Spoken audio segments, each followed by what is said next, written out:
Donc bonjour à tous, moi je vais vous présenter l'exemple du cas d'étude de la ville de Saint-Pierre en Martinique. Pardon, excusez-moi si je galère un peu des fois pour parler.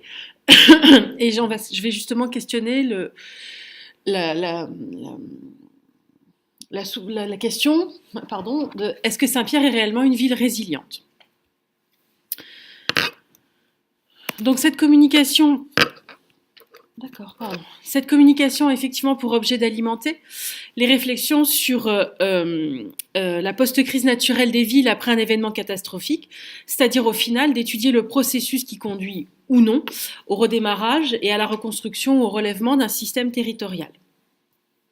Donc effectivement, différents retours d'expérience montrent que face à un événement catastrophique, les territoires urbains adoptent des trajectoires de relèvement très différentes qui peuvent être qualifiées de résilientes. Mais cette résilience qui est entendue comme une post-crise réussie cache en fait des réalités beaucoup plus complexes et disparates que ne pourrait le laisser croire l'emploi grand public. La résilience est effectivement connue comme un objectif opérationnel décliné dans les différents cadres d'action internationaux, voire même dans certains cas en injonction. Donc la promotion de la résilience s'est affirmée au moment de la 3e conférence mondiale pour la réduction des risques et des catastrophes qui a eu lieu à Sendai au Japon en mars 2015 et dont l'une des 4 priorités était, je cite, d'agir pour atténuer les risques de catastrophes et accroître la résilience. Le cadre d'action défini à Sendai s'est notamment traduit pour des campagnes privilégiant les villes, avec notamment la campagne « Pour des villes résilientes, ma ville se prépare ». Donc parler de résilience pour qualifier la trajectoire post-crise d'une ville peut sembler réducteur lorsque l'on considère l'ensemble des perturbations qui s'y produisent en permanence. Comprendre la résilience d'une ville suppose donc de considérer les trajectoires de relèvement post-catastrophe en considérant des temps longs, voire des temps très longs. Donc par résilience, on entendra ici le fait qu'un enjeu absorbe ou dépasse un choc ou une perturbation consécutive à l'occurrence d'un aléa. Donc sera donc résilient tout enjeu qui a été capable de faire face à une situation d'endommagement, de crise, de déstabilisation ou encore de désorganisation. Moi, j'ai donc choisi d'étudier la trajectoire d'une ville ayant vécu une catastrophe majeure afin d'analyser ses capacités de relèvement. Donc j'ai fait le choix de m'appuyer sur l'exemple de la ville de Saint-Pierre en Martinique, car elle a connu en 1902 une catastrophe naturelle majeure avec l'éruption de la montagne Pelée, entraînant d'importants dégâts au sein de la ville et faisant plus de 28 000 morts. Or, 116 ans plus tard, la ville existe toujours. A priori, on pourrait admettre que Saint-Pierre a surmonté la crise, a eu une post-crise réussie, a été résiliente à cette catastrophe. Elle existe toujours, sur le même site, porte le même nom et connaît une vie économique, sociale et politique. Or, à un moment donné dans sa trajectoire, Saint-Pierre a disparu en tant qu'entité propre. Elle a perdu son statut de commune. On se va donc se heurter à un double problème de recherche. Comment rendre compte, dans un premier temps, de la post-crise d'un enjeu si celui-ci disparaît à un moment donné ou s'effondre? Et tout simplement, est-ce que l'on peut parler de résilience dans ces circonstances? Je vais donc essayer de répondre à cette problématique en détaillant le cas de la ville de Saint-Pierre. Je vérifie, c'est bon. Donc Saint-Pierre, la ville de Saint-Pierre est située au nord-ouest de la Martinique, au sein de l'arc antillais. Elle a été fondée en 1635 par Pierre Belin des Nambucques. Dès le XVIIe siècle, elle représente une ville en plein essor, gagnant même le surnom de Petit Paris des Antilles ou encore de Venise tropicale. Au moment de la catastrophe en 1902, elle est toujours sur une trajectoire de développement démographique et économique ascendante. En 1895, elle comptait plus de 25 000 habitants et s'étendait le long de la côte Caraïbe, sur une largeur de 3 km pour une superficie totale de 75 hectares, en 3 quartiers distincts. Donc on avait tout d'abord, comme vous pouvez le voir sur cette ancienne carte, le quartier résidentiel du Fort au nord de la ville, le quartier commerçant et populaire du Mouillage au sud, et le quartier du centre autour de la cathédrale. 7 ans plus tard, en janvier 1902, la population s'élevait à 26 011 habitants. Donc Saint-Pierre était considéré comme le véritable poumon économique et culturel de l'île, avec une importante vie associative, due en partie à sa grande activité portuaire et commerciale au sein des distilleries, ce qui lui valait le surnom également de capitale mondiale du rhum. Elle abritait également le négoce des commerces et constituait ainsi le grenier de l'île. De plus, l'essentiel des activités culturelles et associatives en Martinique était situé à Saint-Pierre, avec notamment le théâtre de l'île. De nombreuses soirées dansantes y étaient organisées et le carnaval le plus important de l'île se passait à Saint-Pierre. La ville accueillait de fait la bourgeoisie économique de l'île qui se doublait d'une bourgeoisie intellectuelle importante. Et l'ensemble de ses habitants ont d'ailleurs souhaité reproduire dans l'urbanisme et l'architecture de la ville celles des grandes capitales européennes. À la veille de l'éruption, par exemple, les rues étaient pavées, les maisons et les bâtiments publics étaient construits en dur, et il existait même un réseau d'éclairage urbain ou encore un tramway hippomobile. Mais le 8 mai 1902, après plusieurs semaines de recrudescence, l'activité l'activité volcanique de la montagne Pelée rentre en éruption. À 8h02, heure locale, une nuée ardente dévale sur Saint-Pierre, détruisant en 200 secondes la totalité de la ville et fait plus de 28 000 morts. Ce processus physique extrêmement intense et brutal a créé une véritable crise au sein de la Martinique par la destruction totale de la ville et de ses environs. Le matin du 8 mai, tous les habitants se trouvant dans l'enceinte de la ville présente ce matin-là, soit un quart de la population totale, ont tous péri, à l'exception de 2 personnes, Louis-Auguste Siparis, que vous avez en photo sur le PowerPoint derrière moi, qui était lui emprisonné dans un cachot de la prison de la ville, et Léon Compère, qui s'était réfugié dans la cave de son commerce. Donc le port commercial est entièrement détruit, ainsi que le tribunal de la ville, les évêchés, les lycées ou encore les collèges et ou encore le théâtre. Les usines et les distilleries sont également détruites et ou fermées, entraînant la suppression de milliers d'emplois. Toutes les institutions régentant l'organisation de la Martinique ont disparu en même temps, ce qui a laissé un énorme vide décisionnaire juridique et un véritable chaos économique. Ce choc brutal a marqué une véritable césure dans la trajectoire de Saint-Pierre, mais également d'importantes perturbations sur l'ensemble de l'échelle de l'île. Cette rupture a modifié de façon irrémédiable et permanente le visage économique, social et culturel du territoire de la Martinique. D'autres communes du nord de la Martinique ont également été ravagées par la nuée ardente, avec notamment Le Prêcheur, Grand-Rivière, Basse-Terre ou Macouba, qui ont été également ensevelies par des lares. C'est finalement plus de 200 km² de terre, soit 18% de la superficie totale de l'île, qui ont été détruites, avec des conséquences économiques lourdes. Il y a plus de 800 hectares de canne à sucre qui ont été détruites, 15 000 pieds de café, notamment dans la ville d'Ajoupa-Bouillon, ou 750 hectares de cacaoyers à basse pointe. En analysant la trajectoire prise par la ville après cette catastrophe, on peut observer on va pouvoir démontrer qu'il s'agit d'une trajectoire à éclipse. En effet, quelques mois après la catastrophe, en octobre 1902 par exemple, on comptait 21 000 réfugiés qui étaient des anciens survivants de Saint-Pierre et des alentours qui avaient réussi à quitter la ville avant l'éruption. De nouveaux quartiers ont dû être construits dans l'urgence pour recevoir ces familles. Comme on peut le voir sur ces photos, ce sont des quartiers entiers de cases en bois qui ont été construites.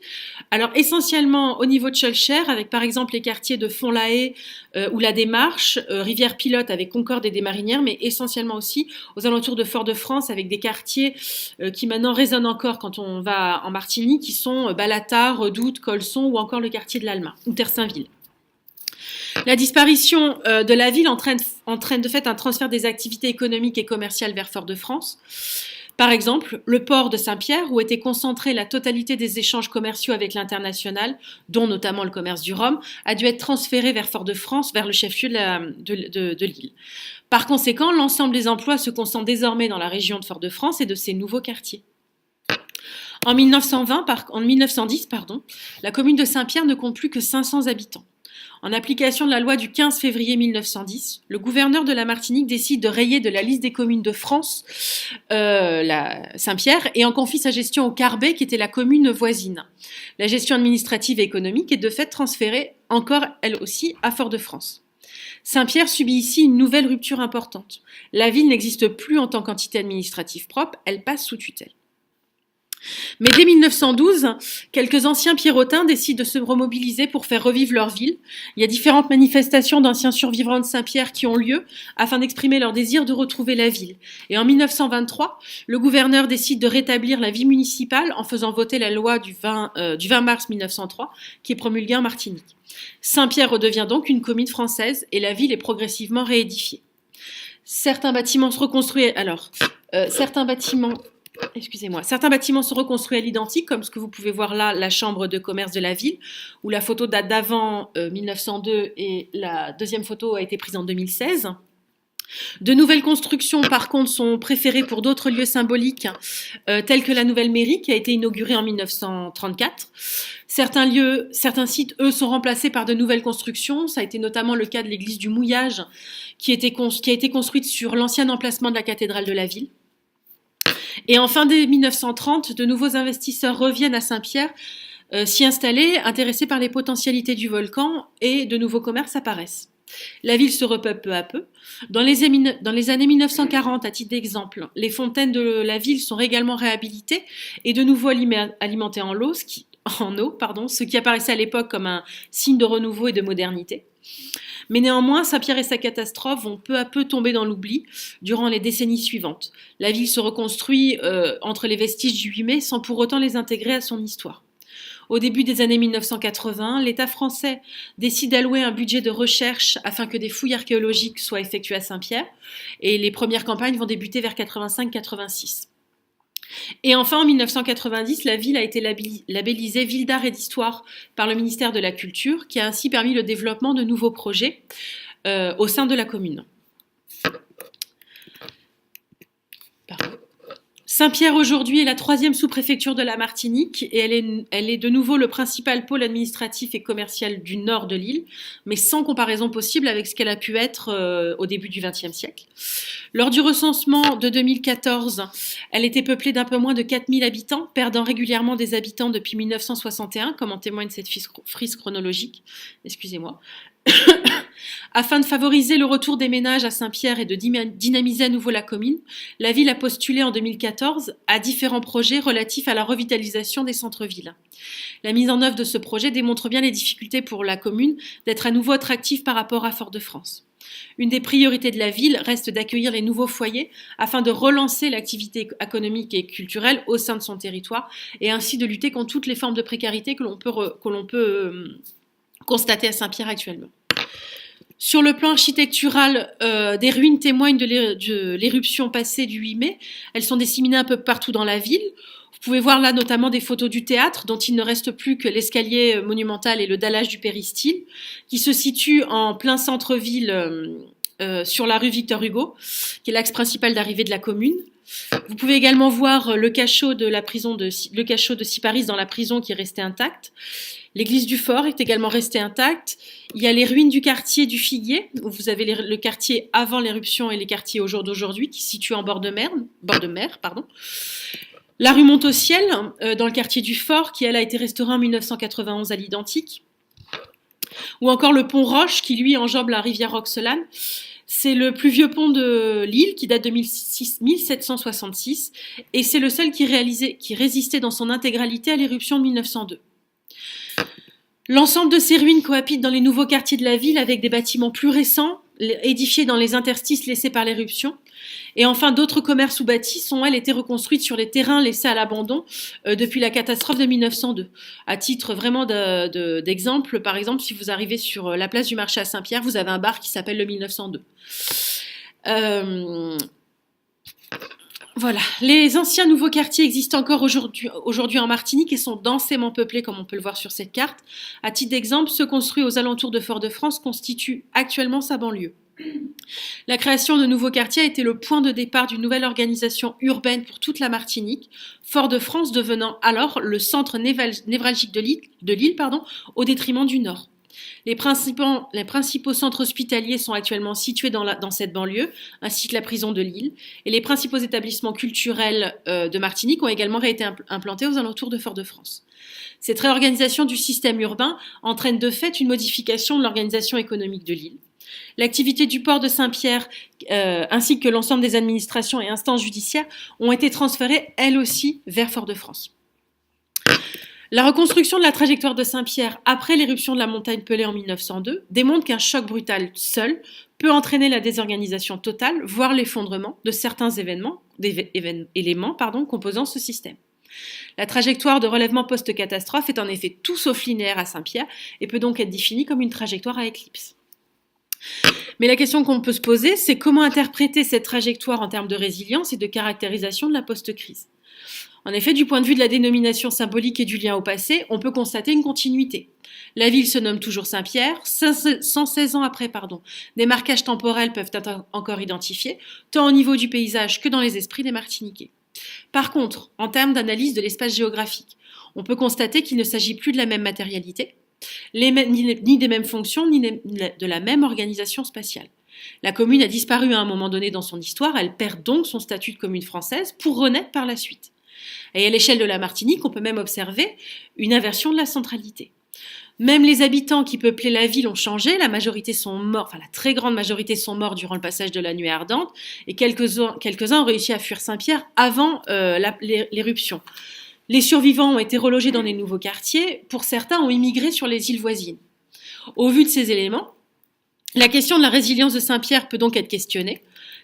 Quelle a été réellement la trajectoire prise par cette ville après la survenue de cette catastrophe et en quoi peut-elle être qualifiée de résiliente? En dépit de l'éruption du 8 mai 1902, Saint-Pierre existe toujours. La catastrophe de la montagne Pelée révèle bien a priori la résilience d'une ville après une crise paroxystique. Mais si l'on regarde l'art des conséquences de cette crise, le point de départ, l'événement déclencheur, démarre effectivement avec la nuée ardente. Toute autre perturbation ou aggravation qui découle de cette cause entraîne une dégradation, voire l'effondrement de certains éléments composant la ville. Par exemple, après la nuée ardente, la rade de Saint-Pierre a eu pour conséquence la destruction complète du port de la ville, qui a entraîné avec elle l'effondrement des échanges commerciaux entre la commune et l'international. En revanche, certaines administrations ou commerces de la ville ont pu être transférés vers Fort-de-France, permettant ainsi un redressement avec une modification du système concerné. Il serait donc assez facile de considérer que la trajectoire territoriale de Saint-Pierre reflète une forme de relèvement post-catastrophe qui peut a priori être appréhendée à partir de la notion de résilience. Mais en pratique, en fonction de la définition qu'on va donner au terme de résilience et du pas de temps surtout dans lequel on va analyser la trajectoire de cette ville, le résultat diverge d'une analyse à l'autre. Aujourd'hui, on pourrait considérer que le territoire de Saint-Pierre est l'exemple d'une post-crise réussie, qu'il a été résilient, est toujours physiquement présent au même endroit, possède des fonctions urbaines. Il a été repeuplé, matériellement reconstruit. Il y a bien eu rebond, relèvement, malgré l'effondrement initial. Mais si on regarde les composantes du système territorial, en revanche, les trajectoires de relèvement sont très variables. Si l'on s'intéresse d'abord à la matérialité du territoire, on note que seulement quelques bâtiments ont été reconstruits à l'identique. Le port se situe effectivement au même endroit qu'avant l'éruption, mais les infrastructures ont changé. Et le peuple, si on observe le peuplement, il a presque été entièrement renouvelé.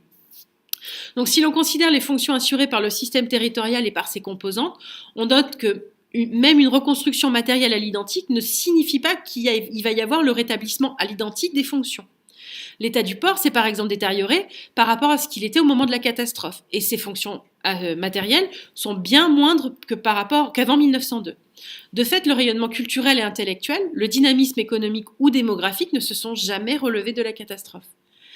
Et enfin, si l'on analyse l'organisation spatiale du territoire, il apparaît que la ville est redevenue la commune la plus importante du nord de l'île, mais elle a perdu son statut de capitale culturelle et sociale à l'échelle de la Martinique, voire à l'échelle de la Caraïbe. Et à l'échelle même de la Martinique, on constate une inversion de la centralité, la région pierrotine devenant une périphérie de l'île.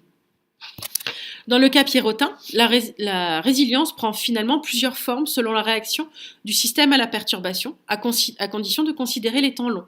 J'ai donc choisi de reprendre les quatre réactions possibles à une perturbation sur la résilience afin de simplifier cette analyse. Donc les 4 perturbations sont rebond avec amélioration de la situation antérieure, retour à l'identique, relèvement mais avec dégradation par rapport à l'état précédent, il y a effondrement. L'effondrement, ce n'est pas de la résilience, mais c'est un résultat que l'on peut voir apparaître dans certaines situations. Donc si on prend rebond avec amélioration de la situation antérieure, la situation à Saint-Pierre n'a jamais connu d'amélioration, la ville ne s'est jamais relevée économiquement, ni politiquement, perdant son statut de capitale économique et culturelle. Retour à l'identique. L'ensemble des éléments précédemment évoqués confirment qu'il n'y a pas eu retour à l'identique possible au sein du territoire pierrotin, sauf de façon ponctuelle pour quelques composants du système, le nom de la commune qui a été conservé, quelques bâtiments reconstruits à l'identique et le site récupéré. Relèvement, mais avec dégradation par rapport à l'état précédent. Cette trajectoire pourrait correspondre à ce que l'on observe en analysant la résilience territoriale de la ville sur le moyen et le long terme. Il y a bien eu relèvement avec dégradation par rapport à l'état précédent. Mais pour qu'il y ait un relèvement, il faut qu'il y ait une certaine continuité dans les activités et l'histoire du territoire qui la sous-tend. Or, dans la trajectoire de Saint-Pierre, la ville a cessé d'exister en tant que ville à un moment donné, sa population initiale a disparu. Saint-Pierre ne correspond donc pas aux réactions possibles pouvant survenir au cours d'une trajectoire de résilience d'une ville après une crise majeure d'origine naturelle. Elle ne s'est pas non plus effondrée car la commune n'a pas définitivement disparu. Donc une rupture s'est effectivement produite entre l'avant-crise et aujourd'hui. Saint-Pierre a cessé d'exister, elle s'est transformée en une autre entité durant plusieurs années et les habitants de Saint-Pierre ne sont plus les mêmes qu'avant la catastrophe. Certains éléments du système ont donc été résilients à la catastrophe, d'autres ont disparu ou se sont effondrés. De plus, la réponse que l'on peut apporter en termes de résilience pour Saint-Pierre s'avère être différente selon le pas de temps avec lequel on analyse ses évolutions et ses transformations. La situation de la ville dans les années 1920 ou encore en 1980 ne peut pas entraîner la même analyse en termes de résilience que celle observée aujourd'hui. Si l'on prend l'exemple de Saint-Pierre en 1910, la réaction à la perturbation correspondrait plus à un effondrement, la ville n'existe plus en tant que commune, il ne reste que quelques centaines d'habitants et rien n'a été reconstruit. Pourtant, dans les années 70, les ruines de l'éruption sont tombées dans l'oubli, on a reconstruit sans laisser de traces explicatives de ces vestiges, et la ville a retrouvé son statut de commune française, mais pas son essor économique ni son attractivité commerciale. Il semble là qu'on se situerait plutôt dans une situation de relèvement, mais avec dégradation par rapport à l'état précédent. Ce constat me permet donc d'affirmer que la trajectoire prise par la ville s'apparente plus à une reproduction spatiale avec une résilience du nom, mais une différenciation de l'organisation spatiale, des fonctions et de la matérialité, tel que le définit Géraldine Diamantran dans ses travaux de recherche doctorale sur la ville de Rome. En effet, la reconstitution de la trajectoire de relèvement post-catastrophe de Saint-Pierre, après l'éruption de la montagne Pelée, montre que sur un temps long, la trajectoire de relèvement correspond en réalité à l'archétype d'une bifurcation territoriale. La ville s'est bien matériellement reconstruite à l'emplacement de l'ancien Saint-Pierre, mais ce n'est plus la même ville. Ce ne sont plus les mêmes personnes, ni les mêmes familles, ni les mêmes sociabilités ou encore les mêmes fonctions. Le système a changé de nature. La survivance du nom est désormais associée au renouveau de la mémoire de la catastrophe, compose une entité originale qui réintègre un passé qui avait disparu avec l'éruption. Il apparaît donc très difficile de parler de trajectoire de résilience pour un système territorial pierrotin à partir du moment où il y a eu la catastrophe du 8 mai 1902. Si le nom et le site de la ville ont perduré, la composition matérielle et fonctionnelle, organisationnelle du système territorial ont, eux, profondément évolué. L'espace urbain a été modifié, y compris dans ses dimensions immatérielles et symboliques. La recomposition spatiale s'observe bien à l'échelle de la ville et de sa région, mais aussi à l'échelle de l'île, voire de la Caraïbe. Et la transformation sociale a également été radicale, puisque le peuplement de la ville a changé et que ses habitants venus d'autres territoires, notamment d'autres îles de la Caraïbe, la Dominique et Haïti pour la plupart. Cette étude de cas ne correspond donc pas à l'archétype d'une bifurcation d'un système après un choc paroxystique. La ville est toujours présente sur le même espace, accueille des populations, mais ce ne sont plus les mêmes. Le souvenir et la mémoire perdurent au sein de ce système, mais la notion de résilience n'est pas adaptée pour cette étude. Parler de Saint-Pierre en considérant la ville comme un système paraît compliqué et oblige une différenciation d'échelle spatiale. Saint-Pierre ne correspond donc pas à l'archétype d'une ville résiliente, car sa trajectoire post-crise disparaît et à un moment donné, et elle est tout sauf linéaire. Il s'agit bien d'une bifurcation du système après une catastrophe majeure. Plus généralement, on peut se demander si parler de résilience pour des villes sur des temps longs, voire des temps très longs, a un sens. Le concept de résilience sur des temps longs pose problème car on s'interdit de poser la question concrètement de qu'est-ce qui revient et surtout peut-on parler réellement de résilience alors qu'il y a eu effondrement à un moment donné. Je vous remercie pour votre attention. J'ai deux questions. La première justement c'est sur la résilience. Est-ce que Saint-Pierre a de nouveau atteint un état d'équilibre?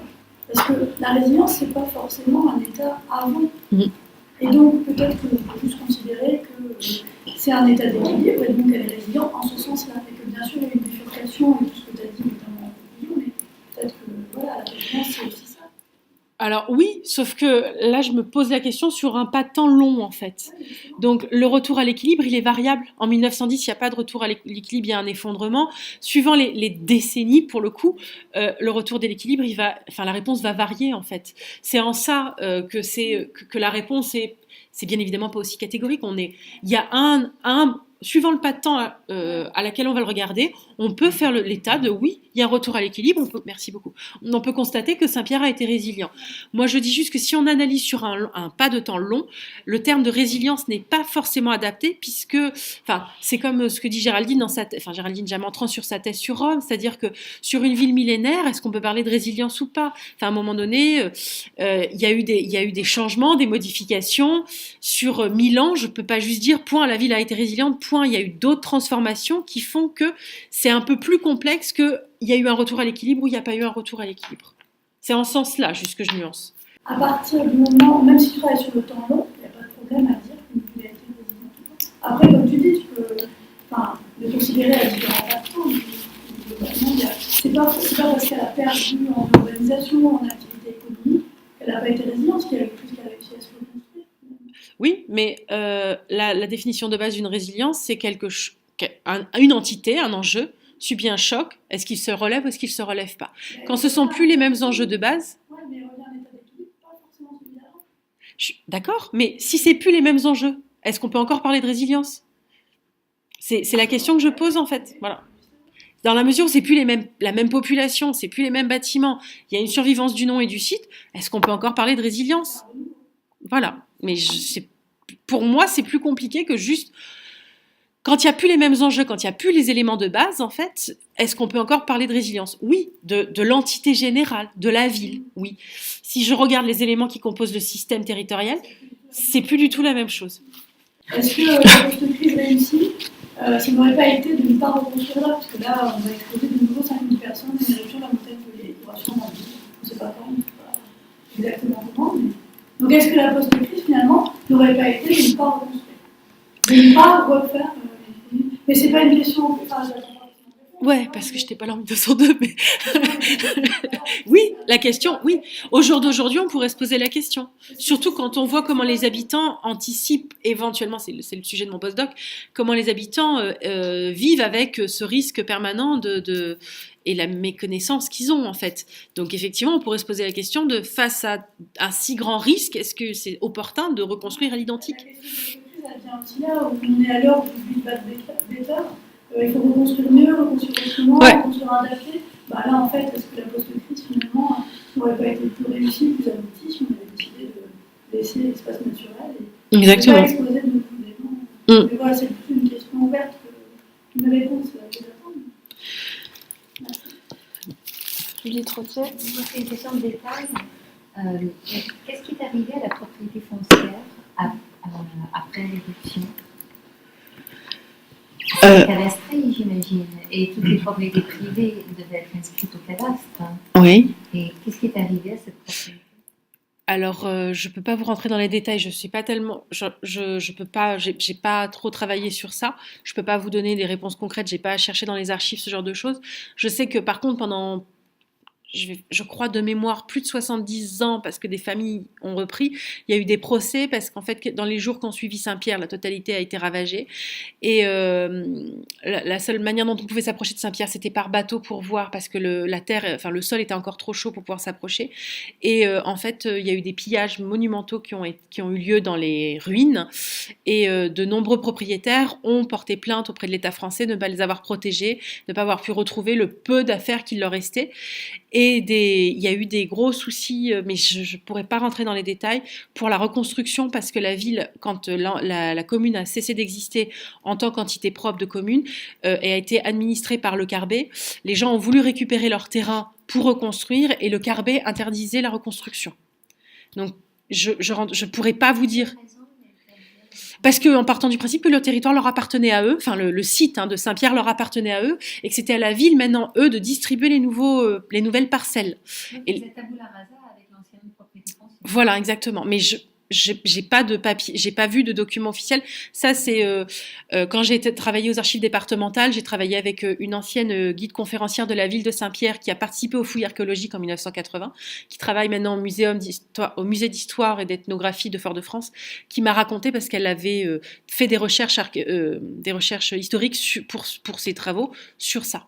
Mais je suis pas moi rentrée dans le détail dans mes recherches doctorales là-dessus. Mais je sais qu'il y a eu des conflits avec la ville du Carbet. Je ne sais pas si j'ai répondu à votre question. C'est, enfin, dans la mesure où vous pouvez y répondre, mais c'est, en principe, d'après le droit français, la propriété doit persister. Simplement, c'est très difficile d'aller démarquer un sinistre pareil. Où est la terre de qui? Alors, je ne suis pas sûre que c'était fait de manière officielle. C'était fait à l'antillais, c'est-à-dire ce terrain, à l'époque, hein, je veux dire, maintenant ça a bien changé, mais c'était je déclare ce terrain être ma propriété et il le reste. Enfin, donc il y a eu, je crois que ça a duré sur 70 ans, des procès pour que des familles... Probablement des familles entières ont probablement disparu. Oui, alors il y a beaucoup de gens qui avaient fui avant Saint-Pierre, parce qu'en fait, depuis la première éruption a eu lieu le 8 mai, la première nuit ardente qui a eu lieu le 8 mai, mais depuis plusieurs mois, il y avait une recrudescence des activités telluriques et sismiques et volcaniques de la montagne Pelée, mais surtout depuis le 23 avril, il y avait des éruptions phréatiques. Donc des familles ont eu peur et ont commencé à partir par bateau. Le 8 mai, c'était le jour de l'Ascension, donc tout le monde à 8h était à la messe, et il y a les derniers témoignages qu'on a sont du bateau. Le dernier bateau est parti à 6h du matin de Saint-Pierre, avec des lettres en fait. C'est comme ça qu'on a beaucoup de témoignages de gens qui racontent les événements. Et j'ai oublié pourquoi je voulais vous dire ça. Beaucoup de familles ont réussi à survivre, voilà, et sont partis se réfugier au sud de l'île, voire certains sont repartis en France métropolitaine. Mais ceux qui étaient à la messe, ils sont tous passés. Oui, tous. Il y a eu 2 survivants. Siparis qui était protégé par son cachot parce que la nuit ardente est descendue, le cachot était à flanc de montagne et il a été brûlé au 2 ou 3e degré, mais il a survécu. Il a été sauvé par un prêtre qui est descendu 4 jours après, qui venait d'Ajoupa-Bouillon, je crois, de mémoire, et qui l'a pris chez lui et qui l'a soigné. Et Léon Compère qui était enfermé dans la cave de son commerce, il était cordonnier. Et donc il n'était pas à la messe. Eh ben non, comme quoi, des fois être païen, ça aide dans certaines circonstances.